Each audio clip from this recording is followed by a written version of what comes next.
Rajasthan BJP में फिर बजने लगा बगावत का बाजा। बीजेपी की विधायक ने ली कांग्रेस की सदस्यता।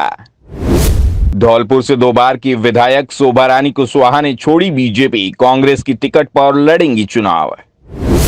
बीजेपी ने काटा टिकट तो अशोक गहलोत से किया संपर्क, थामा हाथ का साथ, अब मैदान में मिलेगा मौका। राजस्थान में विधानसभा चुनाव बेहद करीब है। चुनाव करीब आते ही नेताओं का पार्टियों को बदलना शुरू हो गया है। धौलपुर जिले की धौलपुर विधानसभा सीट से बीजेपी की 2 बार विधायक रही शोभा रानी कुशवाहा ने कांग्रेस पार्टी की सदस्यता ग्रहण कर ली है और 2 बार की बीजेपी विधायक शोभा रानी कुशवाहा अब की बार कांग्रेस की टिकट पर चुनाव लड़ेंगी। दरअसल शोभा रानी कुशवाहा के पति बनवारी लाल कुशवाहा ने वर्ष 2013 के विधानसभा का चुनाव बहुजन समाज पार्टी की टिकट पर धौलपुर विधानसभा से लड़ा था और जीतकर विधायक बने थे। लेकिन विधायक बनवारी लाल कुशवाहा को सीआईबी ने नरेश कुशवाहा नामक व्यक्ति की हत्या करने के आरोप में 14 अक्टूबर 2014 को गिरफ्तार कर लिया था। धौलपुर न्यायालय द्वारा 13 दिसंबर 2016 को बनवारी लाल कुशवाहा को दोषी मानते हुए आजीवन कारावास की न्यायालय द्वारा सजा सुनाने के बाद राजस्थान विधानसभा से बनवारी लाल कुशवाहा की सदस्यता रद्द हो गई और धौलपुर विधानसभा सीट पर उपचुनाव हुआ।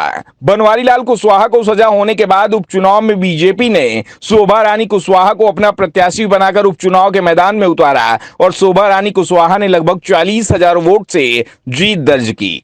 वहीं वर्ष 2018 के विधानसभा चुनाव में बीजेपी ने फिर शोभा रानी कुशवाहा को अपना प्रत्याशी बनाया और शोभा रानी कुशवाहा फिर जीतकर विधानसभा पहुंच गईं। बीजेपी प्रत्याशी शोभा रानी कुशवाहा ने कांग्रेस प्रत्याशी डॉक्टर शिवचरण कुशवाहा को लगभग 19,000 वोटों से हराया था। इस बीच सब कुछ ठीक चल रहा था। शोभा रानी कुशवाहा बीजेपी के लिए काम कर रही थी कि राज्यसभा चुनाव में क्रॉस वोटिंग के चलते कांग्रेस प्रत्याशी के पक्ष में मतदान करने का आरोप लगाकर शोभा रानी कुशवाहा को बीजेपी ने निलंबित कर दिया। इसी के बाद शोभा रानी कुशवाहा मुख्यमंत्री अशोक गहलोत के संपर्क में आ गई। शोभा रानी कुशवाहा ने 17 अक्टूबर को कांग्रेस की सदस्यता ग्रहण कर ली और कांग्रेस में शामिल हो गई। दूसरी तरफ जिस कांग्रेस प्रत्याशी डॉक्टर शिवचरण कुशवाहा को शोभा रानी ने हराया था, वह कुछ समय पहले कांग्रेस को छोड़ बीजेपी का दामन थाम लिए। बीजेपी ने बीते दिन 83 प्रत्याशियों की लिस्ट जारी की है, जिसमें धौलपुर विधानसभा सीट पर डॉक्टर शिवचरण कुशवाहा को अपना प्रत्याशी घोषित किया है।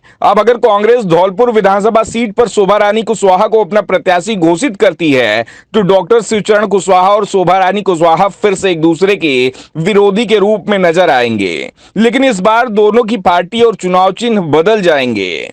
जाहिर है राजस्थान विधानसभा चुनाव कांग्रेस और बीजेपी के बीच है और दल बदल का खेल भी कांग्रेस और बीजेपी के बीच चल रहा है। नेताओं का 2 पार्टियों में आना और जाना हो रहा है। इन सब के बीच, इन सब के बाद सरकार किसकी आएगी, किसकी जनता खटिया खड़ी कर देगी, ये देखना अभी बाकी है।